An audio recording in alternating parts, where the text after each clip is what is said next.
प्रचार करुछु भक्त कवि रामदास विरचित दाढ़ियता भक्ति तुलसीदास संवादर द्वितीय भाग। वेदर रूपांतर डॉक्टर रवीन्द्र कुमार बिहारी, वर्णना झरणा दास, प्रयोजना दीपक सामंतराय, संगीत ताराकांत पंडा।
गत अध्याय आपण माने सुनिथिले तुलसीदास संवादर प्रथम भाग।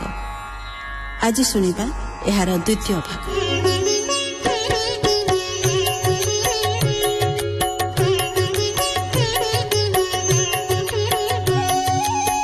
शुणी बोलंती रघुपति, शुण तुलसी सीथमती। प्राणीए कर्म कले जेते, से मोते पाइबे केमंते। जे भजे निष्कामरे मोते, मुथाई तार संगते।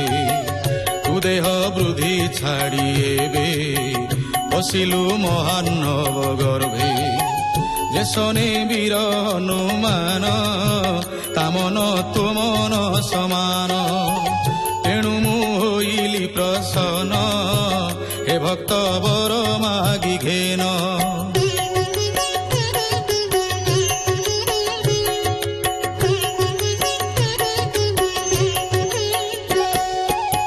शुणी तुलसी गद गदे, नमिला श्रीरामर पादे। काकुष्ठे कहे धीर वाणी, हे सूर्य वंश चूड़ामणि। जेबे तू बर देबु मोते, बांछिले देखुथिबि तोते। एही स्वरूपे तीनि मूर्ति, दर्शन करुथिबि नीति। अस्तु बोइले भावग्राही, आनंदे भक्ते वर देई। तक्षणे हेले अंतर्धान, शुण हे सुमन राजन।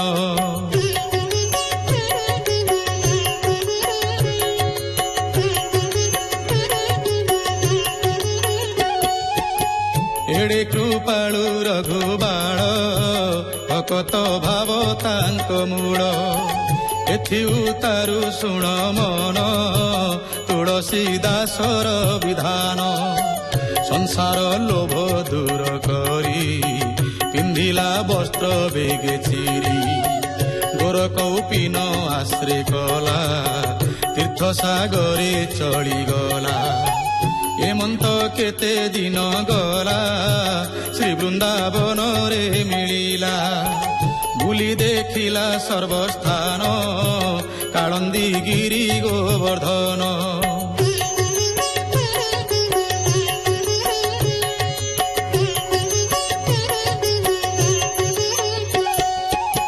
द्वादश वन आदि जेते, सर्व देखिला विधिमते।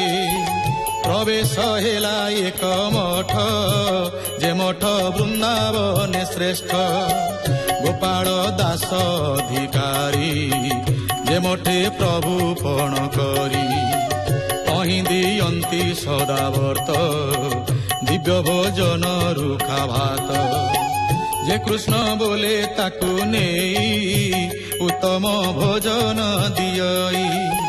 जे राम बोले रुखा भात, दिय बोलंती से महंत। हेमंते बेले से तुलसी भावे मिलिले तही आसी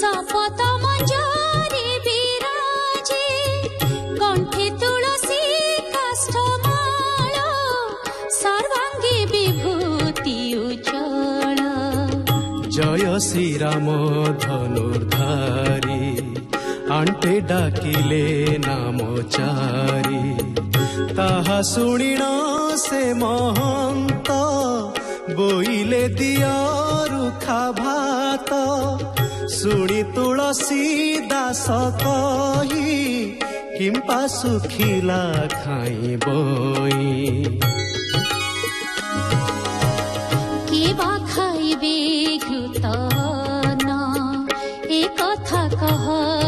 बहन पुणी कहिले अधिकारी जे राधा कृष्ण नाम धरी मठरे पाए दिव्य स्नान से भुंजे दिव्य शालियान जे सीताराम नाम धरे से पड़े बगड़ा अन्नरे शुणी तुलसी दास हसी बोले मु राम नाम घोषी खाइबी अमृत भोजन राम महिमाए बेघेन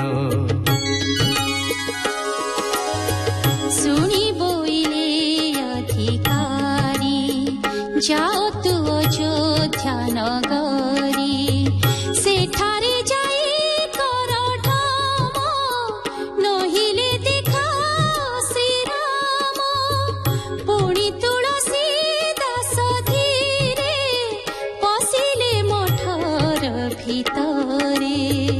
तही विजयानंद बक्सी पहड़ समय होइछि आंटे कबाट छंती किली तही तुलसी दास मिली बोइले नम रघुमणि अशेष ब्रह्मांड कारेणी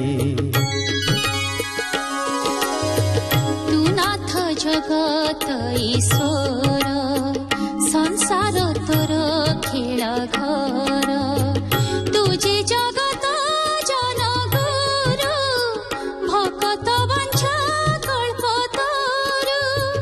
तोर आज्ञारे आखंडल रवि शशांक दिगपाल शेष विरंची सदा शिव 33 कोटी देव सर्व संसार पाळु छंती नित्ये तोर आज्ञारे जे झामते तेणु शरण गली तोते तू नाथ कृपा कर मोते तुझे जानकी देवी कांत तोहर नाही आदिअंत तू ही श्री राधा प्राणधन भक्त बंधु भगवान धरी भक्त प्रतिपालु एणु तू परम दयालु ए कथा जेबे सत्य तोर देखाओ राम अवतार बामे जानकी देवी शोभा दक्षिणे श्री लक्ष्मण शोभा ए मंत्र रूपे आदि मूल धरी रख हो भृत्य छड़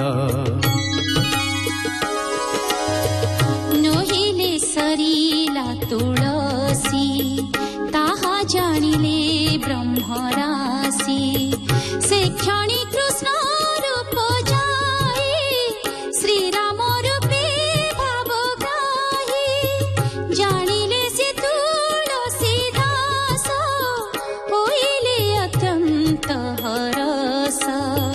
ବୋଇଲେ ଆସ ସର୍ବଜନ ଦର୍ଶନ କର ରଘୁନାନ ବୋଇଲେ ଆସ ସର୍ବଜନ ଦର୍ଶନ କର ରଘୁନାନ। ହେମନ୍ତ ଶୁଣି ଅଧିକାରୀ ଡକାଇ ଆଣିଲେ ପୂଜାରୀ କବାଟ ଫିଟାଇ ଦେଖିଲେ ସମସ୍ତେ ଆଚମ୍ବିତ ହେଲେ ଅମୂଲ୍ୟ ରତ୍ନ ସିଂହାସନ ବିଜୟ ଶ୍ରୀ ମଧୁସୂଦନ ଶ୍ରୀକରେ ଧନୁର୍ବାଣ ଧରି ଭକତ ଛଳେ ବିଜେ କରି ହୃଦରେ ପଦକ ବିରାଜେ ବୀର ବାହୁଟିବେ ନିଭୁଜେ ପରେ କଙ୍କଣ ଶୋଭାବନ ହରଇ ପ୍ରାଣୀଙ୍କର ମନ ରତ୍ନ ପାଦୁକା ବେନି ପାଏ ଜହି ଯୋଗୀନ୍ଦ୍ର করে লয়ে নবীন নীল মেঘ প্রায়ে ছবি বিরাজে জ্যোতির্ময়ে হেমন্ত প্রভু রূপ দেখি পিছড়া ন পড়িলা আখি সে প্রভু পদ্ম পাদ তলে সর্বে নমিলে একা বেলে ভাবরে হই গদ গদ পূজি তুলসী দাস পাদ দিব্য ভোজন তাঙ্কু দেলে ব্যঞ্জন ষড়রস তুলে বইলে ধন্য তো জীবন বসতু কলু ভগবান আজি সুফল আম্ভ দিন পাইলু শ্রীরাম দর্শন এবে মন্ত তুম্ভে কর ভকতি ঘেনিণ আম্ভর শ্রীরাম হন্তু অন্তর্ধান বিজে করন্তু নন্দনান মুরলীধর রাধাকান্ত আম্ভে তা দেখিবু সমস্ত হেমন্ত বলি গলে চলি পুଣି কবাট দেলে কিଳି তুলসী দাস ভক্তি ভরে মস্তকে করণী বেশিলে অনেক রূপ কলে স্তুতি তাহা জানিলে শ্রীপতি তক্ষণে অঙ্গ পালটাই শ্রীরাম কৃষ্ণ রূপ হই রাধা স্বরূপ বৈদেহী লক্ষ্মণ সখা রূপ হই ত্রিভঙ্গী রূপে বেণু পাণি তাহা তুলসী দাস জানি কবাট ফিটাইণ দেলে সমস্তে দেখ বইলে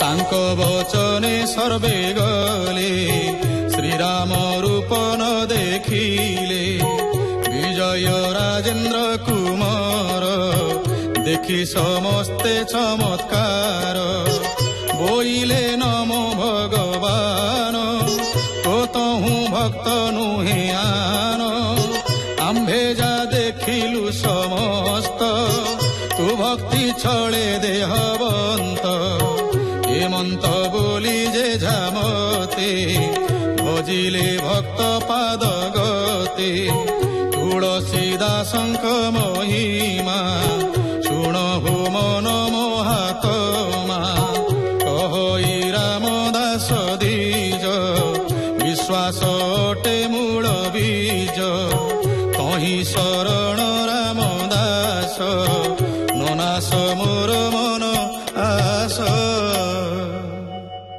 ইতি শ্রী দাঢ়্যতা ভক্তির সামৃতে মন চৈতন্য সম্বাদে তুলসীদাস দাঢ়্য ভাব বর্ণনে নাম 29